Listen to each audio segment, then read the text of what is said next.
Sophie Babas, socio-anthropologue, chercheur à l'IRD. Actuellement, je suis accueillie à l'Université internationale de Rabat, donc à Sciences Po Rabat avec Mehdi Aliouane, que vous avez vu ce matin. Donc moi, mon travail sur la question des ressources en migration, j'ai toujours travaillé sur la question religieuse, comme une forme de ressources sur les routes de la migration. Donc je vais essayer de faire ça de manière un peu didactique et rapide. Sur une quinzaine d'années de travaux de recherche, j'ai commencé à travailler sur les mourides dans la migration. Et puis après, en remontant les routes, puisque les frontières se fermaient, sur les étudiants et les migrants qui venaient en Égypte pour faire des études à El-Azhar. Et puis petit à petit, j'ai rencontré aussi dans la migration africaine, dans les pays du monde arabe et d'Afrique méditerranéenne surtout, la question du christianisme aussi en migration, puisque de nombreux migrants arrivaient d'Afrique centrale avec un porteur d'une autre religion. Alors ce qui est intéressant quand on fait ce croisement entre migration et religion, c'est déjà de voir que la religion elle est toujours au cœur des pratiques migratoires, dans la plupart des parcours qu'on observe, et qu'inversement, la migration, elle apporte aussi à la religion. C'est toujours ce que j'ai essayé de montrer, c'est cette double entrée. C'est de montrer que d'un côté, la migration va aussi favoriser des routes, comme on le disait depuis le début, mais va aussi changer aussi la donne dans les questions religieuses. Et ça aussi, c'est un des points qui est intéressant. Donc c'est pas seulement, comme le disait le titre, la religion comme ressource, mais c'est aussi peut-être, d'un autre côté, une ouverture que j'ai aussi sur la migration comme ressource sur les questions religieuses. C'est vraiment deux angles qui m'intéressent. Alors, premièrement, quand on regarde les parcours de migrants, on se rend compte assez vite dans les imaginaires, dans les discours, dans tout ce qu'on peut entendre de l'importance du croire. Le croire, la religion, ça va donner un sens à la migration. Et puis, au-delà de donner un sens à la migration, c'est aussi appartenir à une communauté ou rejoindre une communauté dans les pays de passage ou d'installation. Donc la religion, elle fait communauté, le croire va faire communauté. La migration, comme on le répète souvent, c'est effectivement des temps longs, des temps longs où on va s'éloigner petit à petit aussi des aînés. Et dans les questions religieuses, la question des aînés, la question de la religion transmise, de la religion dont on hérite, elle est vraiment importante. Et quand on prend la route, quand on s'éloigne des aînés, on passe d'une question d'une religion héritée petit à petit à une religion qui va être de plus en plus choisie, dont on va devenir de plus en plus acteur. Donc ça, c'est le deuxième point sur lequel je travaille aussi, qui me semblait important de rappeler. Et puis la religion comme ressource. La religion comme ressource en tant que telle, en tant que lieu d'accueil, sur ce dont on parle depuis ce matin et ce qui fait partie de Movida, et Sylvie l'a rappelé, c'est vraiment de dire que la migration est aussi un marché, comme on a pu le voir dans son intervention de Sylvie, donc un marché économique, un marché pour la sécurité, etc. Et oui, c'est un marché pour le religieux, et c'est une des premières choses qu'on s'est rendu compte sur ces routes-là, c'est de voir à quel point les institutions religieuses étaient présentes. Et ça, alors, ça fait quelques siècles, mais au moins 2 siècles que sur les routes de la migration, les institutions religieuses sont présentes, donc rien de nouveau là-dessus, sauf qu'on est sur des routes qui se ferment, et un marché, du coup, qui s'ouvre à pas seulement des instances religieuses officielles, mais aussi des ONG et des associations qui sont d'origine confessionnelle et qui ont leur place dans l'aide, l'accueil des migrants et aussi l'investissement de plus en plus dans le droit des migrants. Donc la religion, c'est donc cette ressource qui est apportée, c'est ces gens-là, ces acteurs religieux qui vont être sur les routes, qui vont se positionner en ouvrant des associations, en accueillant les migrants, en offrant des soins, en distribuant de l'aide, etc.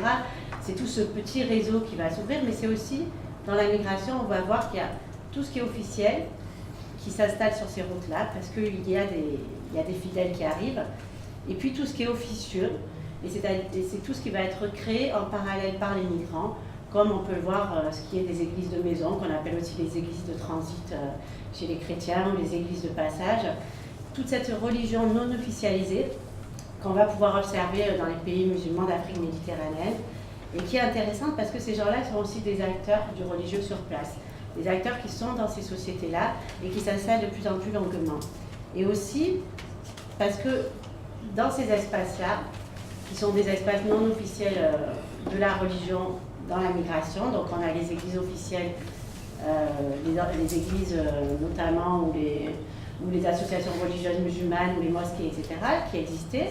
Et puis, tout, avec l'installation de plus en plus des migrants au Maroc ou en Égypte, on a toute une formation religieuse qui va s'installer à côté sous forme de petites unités, de petits espaces religieux et qui vont aussi offrir, et ça c'est un troisième point, c'est que la religion dans la migration, elle offre aussi de nouvelles vocations. C'est-à-dire que plus on reste, alors au départ on va aller dans le mouvement religieux avec lequel on arrive, à ce que je vous disais, donc on arrive avec la foi, on est inscrit dans un mouvement religieux. Du côté des chrétiens, on va fréquenter des églises qui nous correspondent, ou si elles ne nous correspondent pas, on va essayer d'en trouver d'autres. Et puis petit à petit aussi, on a la possibilité de créer aussi, notamment dans tout ce qui est le réseau évangélique, de créer sa propre église et de devenir ainsi pasteur dans la migration. Donc il y a des places et des choses qui changent aussi dans la migration d'un point de vue religieux, où on s'installe dans des rôles. Le point important aussi, c'est de montrer à quel point les migrations vont redynamiser l'offre religieuse qui est sur place. Donc ça, c'est ce qui a été le plus visible en fait depuis que je travaille depuis une dizaine d'années en Afrique méditerranéenne, parce que c'est l'arrivée du christianisme. Et l'arrivée du christianisme, c'était d'abord des églises officielles qui étaient quasiment fermées, parce que c'était des églises qui dataient de l'époque coloniale, où il n'y avait plus de public, il n'y avait plus de fidèles, il n'y avait plus personne. Et à partir des années 80, avec les migrants africains et les étudiants, les églises vont se retrouver remplies, les temples qui avaient fermé vont rouvrir.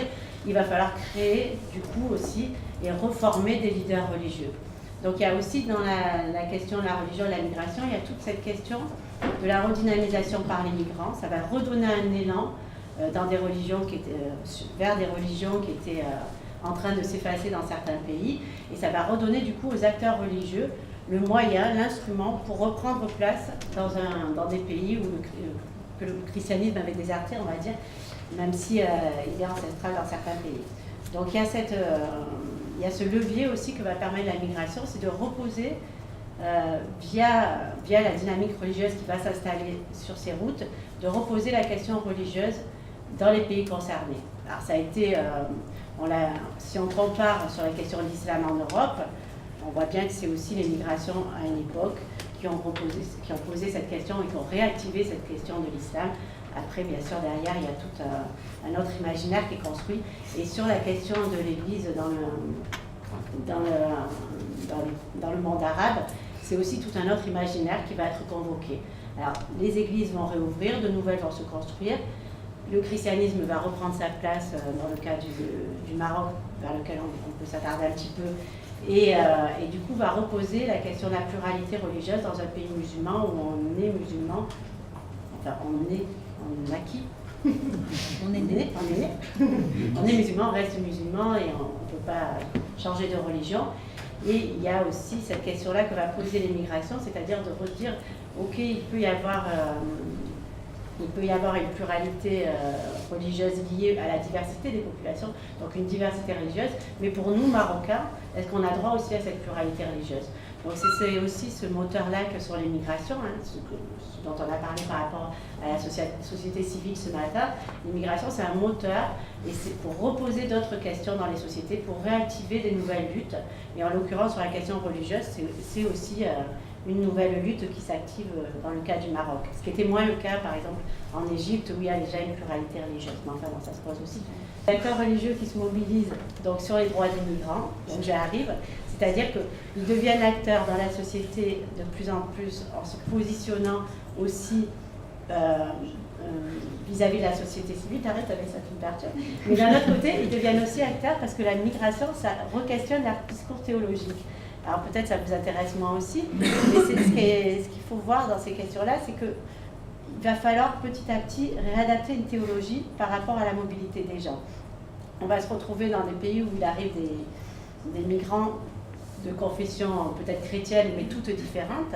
Et donc les pasteurs qui vont être sur place des églises officielles ou les pasteurs des églises de transit, enfin, tout ça c'est plein de discours religieux différents. Ça va du discours des croisades anti-islam jusqu'au discours au contraire de la religion, voilà, du vivre ensemble, etc. Et d'une religion chrétienne qui respecte le royaume, qui a toujours sa place au Maroc, etc. Donc on est dans des discours très très loin par moment, et du coup les pasteurs vont devoir réadapter la théologie. Donc la migration, elle re-questionne le fond même, du discours religieux.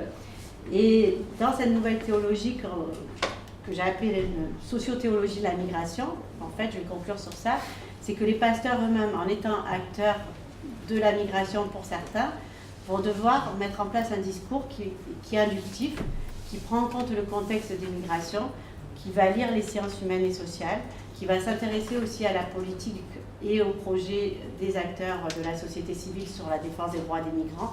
Donc on a là avec les acteurs religieux des personnes clés sur les routes migratoires, donc on peut poser ce schéma aussi dans d'autres pays, et c'est là-dessus que je travaille. Voilà. Merci.